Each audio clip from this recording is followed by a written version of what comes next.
Assalamu alaikum wa rahmatullahi wa barakatuh, and welcome to another episode of Investment Matters. I'm your host Adnan Bazir, and in tonight's lineup we'll continue with our weekly market wrap with Abdurrauf Hanslow. We'll then continue our series on financial planning with Muhammad Jaffer, and then we'll be continuing our estate planning series with Shaukat Mukaddam, which is the Director of Legacy Fiduciary Services. So do stay tuned as we'll be going to Abdurrauf to take us through the weekly market update. Shukran.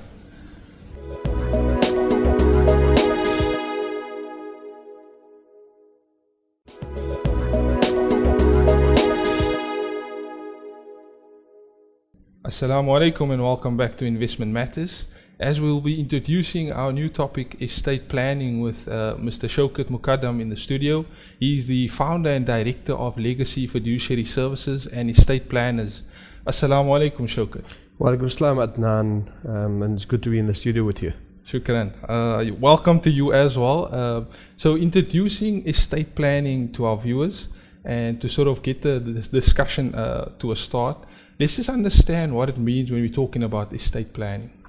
Yes, Adnan. Obviously, when we mention the word estate planning, people, think that this is a substantial matter and only for the wealthy people and so on.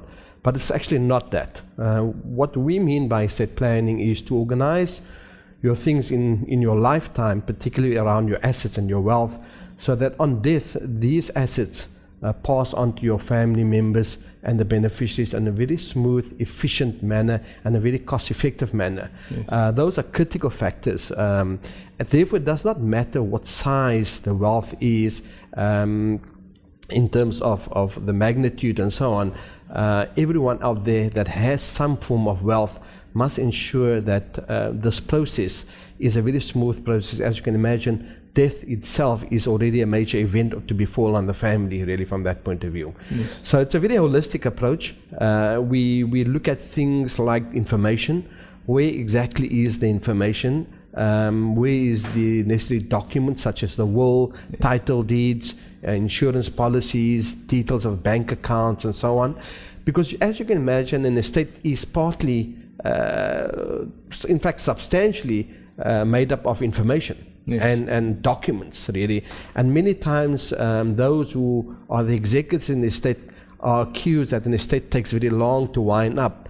But most of the time the problem is actually contributed by the fact that not many of the documentation information is readily available. We then move on to working out the potential costs. Yes. of the taxes and death costs and the cost of the administration of the estate. And therefore, once we've completed this whole exercise with a particular family, you should have a very good picture, and we should have a very good picture as your advisors, what exactly is going to unfold, where is the documentation, what is the cost.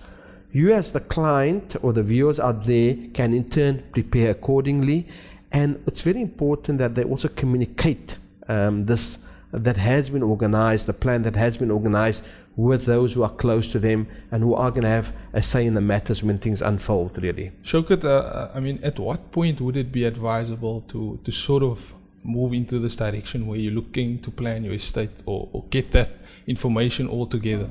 I think it's important that the moment you have wealth, yes. Anything above 150,000 Rand has to go through a process of winding up an estate.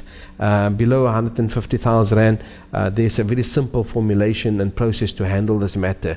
But anything above that needs to have a will in place, have some documentation with regard to those assets. So anybody that has a wealth of that kind of magnitude, they're bound or they're required or it's advisable rather, to make sure that they have this information that's going to be needed ultimately in order. So seeing that it would be a good start to start once you're accumulating wealth, what are the sort of cost implications in this process? Well, the cost of, let's put it this way, the cost of sitting down with us and anyone else for that matter as a professional advisor typically is time related. Okay? And therefore the nature of the assignment depends on the magnitude of the challenge. Yes. But I can assure you that people make incorrect assumptions. They assume that when they married out of community property, this is what's going to happen. When they married in community property, this is going to happen. They make certain assumptions, particularly with regard to life policies. If they make anybody other than their spouse the beneficiaries, they think that the amount is not going to be as part of the estate, deemed to be an asset part of the estate. So it's a lot of knowledge and education that needs to take place, and it's worthwhile spending time with a professional advisor to get a thorough understanding. One spends so much time building one's wealth, Yes. and it's so shocking that very little time is spent on organizing things to make sure that the wealth passes on very efficiently. The other problem also is, Adnan, is unfortunately we live in a very violent country. Yes.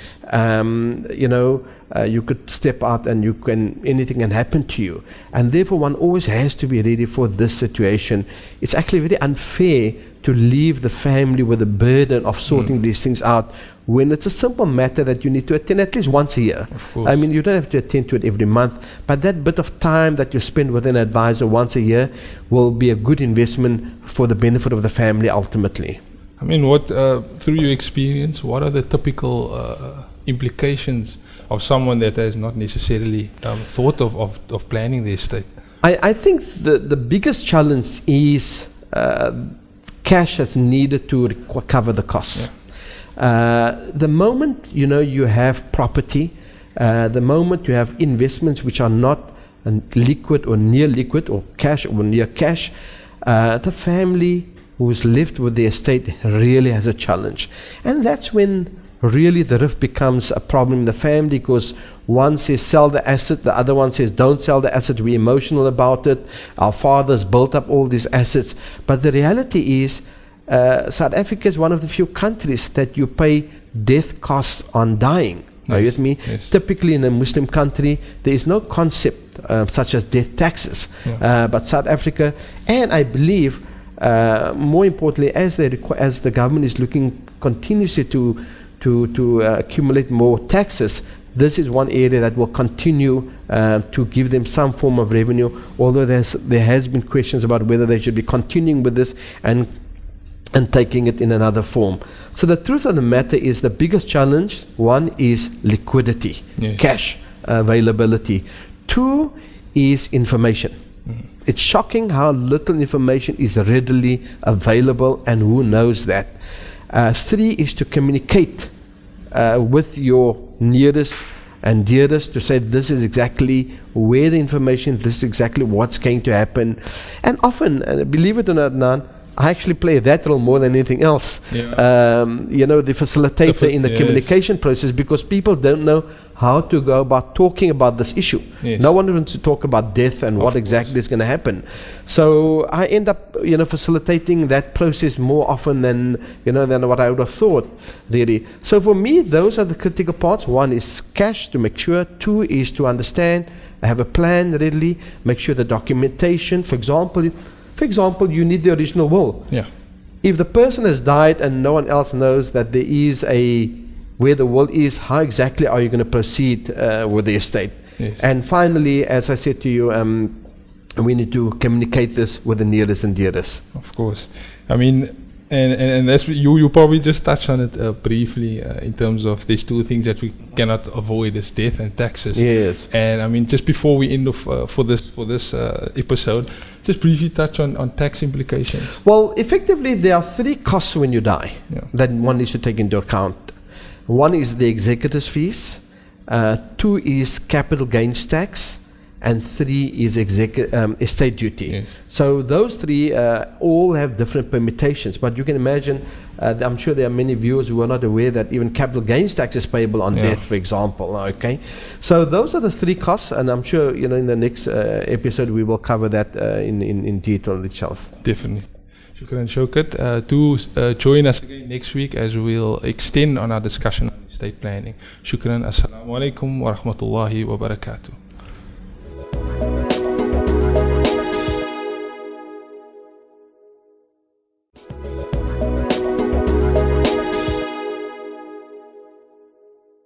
Assalamu alaikum and welcome back to Investment Matters. We'll continue our series on financial planning with our guest in the studio, Mr. Mohammed Jaffer from Mojaf Financial Services. Assalamu alaikum, Mohammed. Wa alaikum salam, Adnan, to you and to the viewers. Looking forward to an exciting program again, inshallah. That's good, Mohammed. Last week, or in our previous episodes, we sort of looked at the financial planning 6-step process, and we also touched on being able to identify a financial advisor to take you through that process. Let's maybe just refresh choosing a financial advisor. Yes, Adnan, I think that is a very important step of your financial planning, because depending on who your advisor is obviously going to depend on the outcome of your financial plan, because ultimately what we're trying to do is to get to a good, solid financial plan.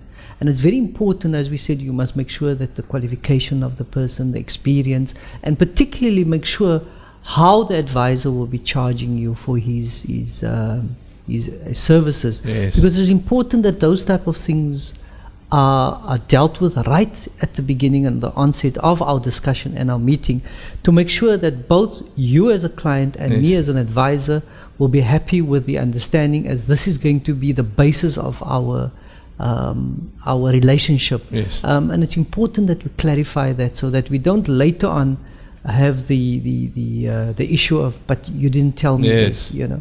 Let's get those type of things out of the way, and let's make sure that we are both comfortable, so that going forward, we're going to purely focus on financial planning and advice and developing this plan that we're now going to put in place. I think we've sort of, in our previous episodes, we looked at the 6-step process in quite detail, but there's probably still some misconceptions or misunderstandings of what financial planning is supposed to be. Let's maybe look at what financial planning is not supposed to be.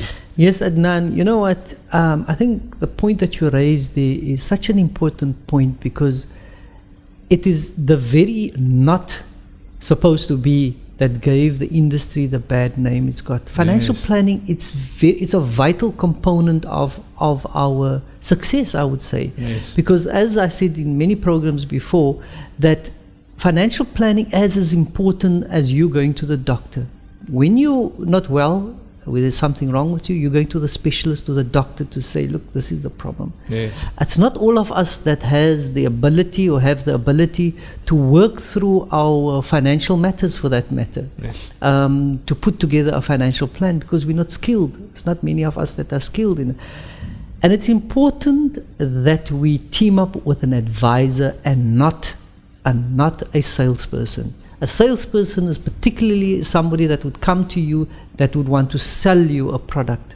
Now, financial planning and financial advising is not about selling a product. Yes. It's about going through, as you mentioned early on, is the steps that you need to go through in developing the plan. And as we've mentioned before, it's important firstly to have our interview, our meeting, so that both parties are happy with each other. Yes. Once we've done that and we are both comfortable that, look, this is the environment and the process that we're going to go through, and this is my charges as a financial planner, advisor, and you are comfortable as a client that this is what I'll be paying for the advice and the process. Now the advisor will say, okay, let's collect all the information, because he needs to get all the information from you. And this is what we call in the industry, Adnan, is a full financial needs analysis. Now, maybe I just, at this point, before we go into the 6 steps, is maybe just to clarify. Particularly what would happen, Adnan, is when you as a client come to me, there's 2 things that you would come to me for. Firstly, you could either come to me to have what we call a single needs analysis, or for a single need. Yes. For argument's sake, Adnan, you'll come to me, or to an advisor, you'll go to your advisor, and you'd say to the advisor that, look, I've got R1 million, or I've got 100,000, or I've got 50,000 that I want to invest. What would you advise? Now, in that case, you have come to the advisor for a specific need. Now, the advisor's advice, the scope of his advice will be limited just to that need. Yes. It's very important that the advisor clarifies that with the client, because later on, you as a client needs to understand that you now can't come to the advisor later on and say, but you know what, you didn't determine what my needs are, what my requirements are, what my situation is, because you as a client came to the advisor and say, look, this is what I want you to advise me on. Whereas on the other side, what we call the financial needs analysis, this is when you go through the whole process of collecting information. You then analyze the information, and then based on the analysis that you've done, you now develop a plan. Yes. And we will go into detail of what that plan will be made up of. And just from what you're saying, I mean, the one aspect is limited advice, and the other one is your 6-step holistic financial planning process. And with limited advice, you're basically only covering that specific aspect that the client is coming to you for. So in your example, it would specifically be on the investments, but you haven't necessarily looked at the risk or medical needs or tax, etc. That's it. You say, for instance, use a typical example. You come to me with retirement savings, for argument's sake. I'm now retiring, I need to invest that money. Now you're coming to the advisor specifically for that. Now it's important for the advisor at that point in time and ask you as a client, look, do you want me to limit my scope of my advice just to that? Or do you want me to also determine what your needs are, what it actually is that you require, your medical aid needs, your those type of things. So the process is then very different, Adnan. And so it's important also.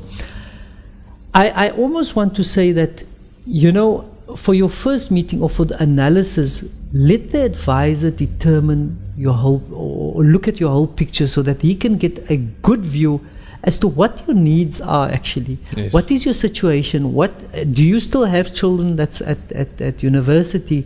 Do you have your medical advice, your medical aid? Is that seen to? For instance, and we've dealt with this in well, not myself, but Shaukat in other programs about estate planning, the will, and all those type of. Now that forms all part of of financial planning, and hence the reason why I would rather prefer that the advisor goes through the 6 steps, analyze the information that I've given him him or her as an advisor, and then develop a plan for me based on the information.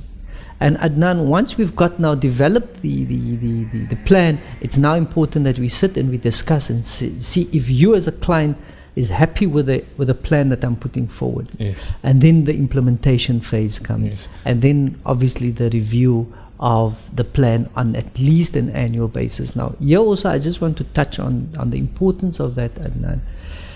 It's important, it's your plan as a client. It's your financial freedom that we are talking about. It is your financial goals that we are talking. It's not the advisor's plan and goals that we are talking about.